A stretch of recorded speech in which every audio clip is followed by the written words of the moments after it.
Alors dans cette vidéo, on va résoudre une inéquation avec du ln, du logarithme. D'ailleurs tombé France métropolitaine, juin 2013. Le plus important avec du ln, du logarithme, au-delà de faire la question, c'est de trouver l'ensemble de définitions. Parce que ln ne prend pas n'importe quel nombre. On ne peut pas mettre n'importe quel nombre dans le ln. Il faut mettre des nombres strictement positifs. Et ça, en fait, c'est la grosse feinte au bac et de vos profs quand il y a du ln. Taire en fait l'ensemble de définitions, ne pas vous le donner et en fait vous laissez le soin de le faire. Et si vous ne le faites pas, vous tombez dans leur piège. D'accord? Donc avant même de dériver, de résoudre, d'étudier la fonction, assurez-vous de bien avoir l'ensemble de définitions. Soit il est donné, soit vous allez le chercher. Parce que là, on ne vous le donnait pas, c'était comme ça. C'était un QCM, il y avait 4 propositions. D'accord? Et l'élève qui ne faisait pas l'ensemble de définitions, il se trompait à la fin pour entourer la réponse. Donc on y va, on va trouver l'ensemble de définitions. Je répète, pour que ln existe, ce qu'il y a dans le ln doit être strictement positif. Donc lui, ça va, il n'y a que x dedans. Donc pour qu'il existe, la condition c'est x strictement plus grand que 0. Bon, lui ça va, il s'appelle ln de 2, il existe. Et lui, pour qu'il existe, tout ce qu'il y a dans le ln doit être strictement positif. Donc la condition pour que lui il existe, c'est ça. On résout la petite inéquation. Donc ça fait, pour qu'il existe, 3x doit être plus grand que 6. 3f fois, il va diviser. Donc x doit être plus grand que 6 sur 3. Autrement dit 2. Ok. Donc maintenant on se pose 2 minutes. C'est la partie la plus embêtante en fait à bien comprendre. Pour que mon inéquation existe, il y a deux conditions qui doivent être finalement vérifiées simultanément. C'est un et de à la fois. À la fois x doit être strictement plus grand que 0 et strictement plus grand que 2. Donc il faut que je trouve un intervalle, quitte à le restreindre, en fait qui convienne aux deux. Peu importe si je laisse quelques valeurs de côté, c'est pas grave. Le plus important c'est que tout le monde puisse exister. Lui il est content à partir de 0, il existe. Lui il est content à partir de 2. Donc quel intervalle je vais poser pour que les deux puissent exister? C'est à partir de 2 en fait.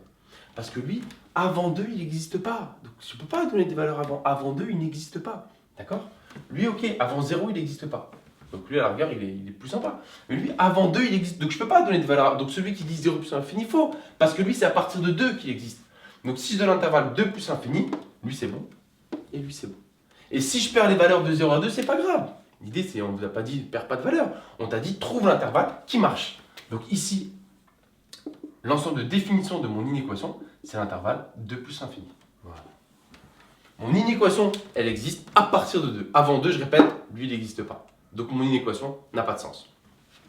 Ok, maintenant on va s'attaquer à la résolution même. Ça va prendre limite plus de temps que ça, vraiment. Donc il faut faire attention à ça. Le but du jeu dans les inéquations et équations avec ln, c'est avoir un seul ln à gauche, un seul ln à droite. Comme ça, elles partent. On peut les enlever. Et pour ça, on utilise les petites propriétés du cours. Donc là, regardez, ln de x plus ln de 2. Ça ne fait pas penser à une propriété du cours? Genre ln de a plus ln de b? Eh ouais. Donc ça fait quoi à gauche? Ln de a fois b. Donc ln de x fois 2. Ln de x plus ln de 2, voilà ce que ça fait. Et à droite, on laisse tranquille, ln de 3x moins 6. Et voilà. Et là aussi, c'est notre propriété du cours. Si ln de a supérieur ou égal à ln de b, ça veut dire que a supérieur ou égal à b. Donc les ln partent. Donc ça veut dire que 2x supérieur ou égal à 3x moins 6. Voilà. Donc finalement, mon inéquation un petit peu embêtante sur les ln, ça revient juste à résoudre ça en fait. X d'un côté, nombre de l'autre, on y va. Donc 2x moins 3x supérieur ou égal à moins 6. 2 moins 3 moins 1, donc ça fait moins x supérieur ou égal à moins 6. Plus qu'à avoir x. Mais attention, dans le monde des inéquations, passer de moins x à x, c'est pas gratuit. Parce que moi, c'est x que je veux. Mais en fait, c'est pas juste je change de signe. Je vais en fait diviser par moins 1. Et quand je divise par un nombre négatif, je change de sens, d'accord? Donc ça va faire x inférieur ou égal à 6. Attention. Ok, donc les solutions de mon inéquation, c'est tous les nombres qui sont plus petits que 6. Mais il y avait plus fort qu'être solution. Il y avait exister. Pour exister, il fallait être plus grand que 2. Avant 2, ça n'a pas de sens. C'est même plus fort que pas être solution. Avant 2, ça n'a pas de sens. Donc finalement, ici, l'ensemble de solutions, c'est tous les nombres qui sont plus petits que 6, certes, mais plus grands que 2. Donc c'était 2, 6. Et bien évidemment, c'était un QCM. Dans les 4 propositions, il y avait évidemment la solution de celui qui n'avait pas fait l'ensemble de définitions. Donc de 0 à 6 ou de moins l'infini à 6. D'accord? Donc plus fort que tout avec les ln, trouver l'ensemble de définitions.